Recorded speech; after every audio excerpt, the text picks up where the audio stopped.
9. Kita lanjutkan pertemuan kita pada pagi hari ini dengan materi ke segitiga yang sebangun. Ya. Pada pertemuan sebelumnya kita sudah membahas bagian A, yaitu segitiga sebangun berdasarkan sudut yang bersesuaian.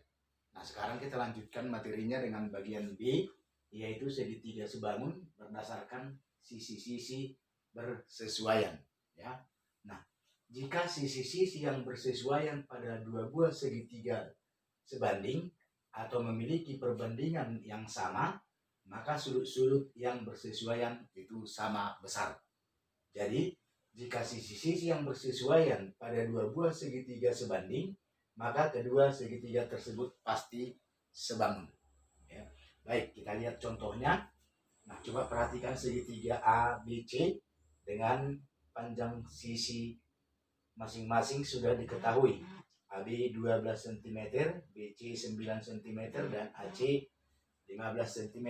Nah, dengan segitiga PQR, panjang sisi PQ 25 cm, QR 15 cm, dan PR 20 cm. Nah, kita perhatikan kedua segitiga ini. Nah, keterangannya pada segitiga BCD dan segitiga ini, segitiga ABC ya. Sekali lagi, segitiga ABC dan segitiga PQR di samping, dikatakan apakah ini sebangun? Jelaskan mengapa kedua segitiga itu sebangun. Kemudian tuliskan sudut-sudut yang sama besar. Sekali lagi Bapak ulangnya, pada segitiga ABC dan segitiga PQR di samping, yang ini maksudnya, ya. Jelaskan mengapa kedua segitiga itu sebangun. Kemudian tuliskan sudut-sudut yang sama besar. Baik, kita berangkat dari sini ya. Tadi jika sisi yang bersesuaian pada dua buah segitiga sebanding atau memiliki perbandingan yang sama, maka sudut-sudut yang bersesuaian sama besar. Berarti untuk menjawab ini, dari kedua segitiga ini coba kita lihat panjang sisi masing-masing. Nah, pada segitiga ABC yang pertama, bahwa panjang AB 12 cm. Sudah ada ya. BC 9 cm, AC 15 cm. Kemudian pada segitiga PQR, PQ 25 cm, QR 15 cm, dan PR 20 cm. Nah, bagaimana kita menentukan sisi-sisi yang bersesuaian? Maka kita melihat dari ukurannya ini, ya, atau panjang sisinya. Nah, caranya kita lihat ada nanti istilah sisi yang terpendek, sisi yang sedang, dan sisi yang terpanjang. Artinya, sisi yang terpendek itu yang ukurannya lebih kecil.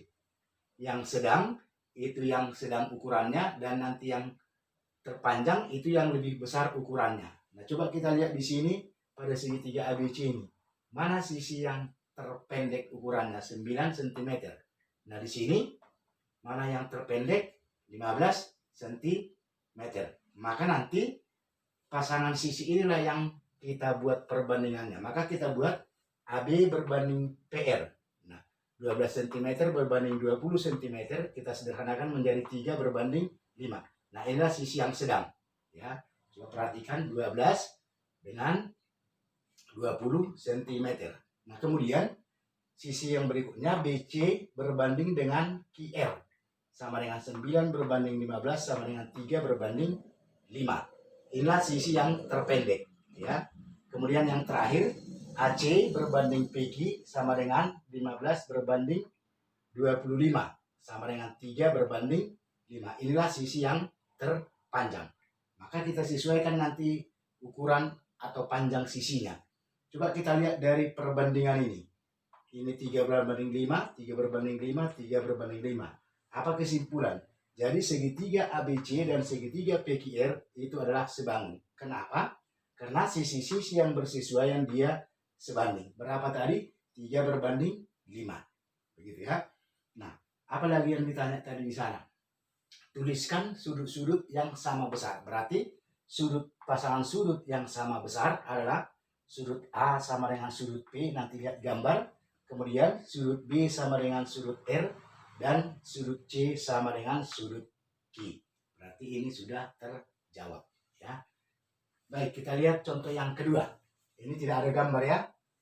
Dalam segitiga DEF dan segitiga KLM diketahui DE 6 cm, EF 4 cm, DF 8 cm, KL 12 cm, LM 20 cm, KM 18 cm. Nah, apakah segitiga DF dan segitiga KLM sebangun? Berikan pembuktian atau kita buktikan apakah kedua segitiga ini sebangun. Nah, caranya seperti ini tadi ya. Kita lihat dulu ukuran atau panjang sisinya. Nah, kita lihat pada segitiga DEF, segitiga yang pertama. Tadi DE 6 cm, yang ini ya. EF 4 cm, DF 8 cm. Nah, ini pada segitiga DEF. Kita lihat segitiga yang kedua, segitiga KLM, yang ini. Pada segitiga KLM, KL tadi berapa? 12 cm. LM berapa? 20 cm. Dan KM 18 cm. Nah, coba kita lihat panjang sisi kedua segitiga ini. Di sini yang terpendek mana? 4, yang sedang 6, yang terpanjang 8. Kita lihat di sini berapa yang terpendek? 12 cm. Di sini yang sedang berapa? 18 cm dan yang terpanjang 20 cm. Nah, pasangan itulah yang kita buat perbandingannya. Makanya kita tulis di sini DE berbanding KM. 6 cm berbanding 18 cm, 1 berbanding 3. Ini sisi yang sedang ya, atau ukuran yang kedua. Kemudian EF berbanding KL sama dengan 4 cm berbanding 12 cm. Nah, ini kita sederhanakan juga menjadi 1 berbanding 3. Ini sisi yang terpendek ya, atau ukuran yang terpendek tadi. Kemudian yang terakhir, DF berbanding LM sama dengan 8 cm berbanding 20 cm. Kita sederhanakan ini menjadi 2 berbanding 5. Nah, ini sisi yang terpanjang. Nah, coba kita lihat ketiga perbandingan sisi ini sama? Jelas tidak ya, ini tidak sama. Hanya 2 yang sama. Maka dapatlah kita ambil kesimpulan karena sisi-sisi yang bersesuaian tidak sebanding. Nah, kan tidak sebanding ini. Karena ini 2 berbanding 5. Maka segitiga DEF dan segitiga KLM tidak sebangun.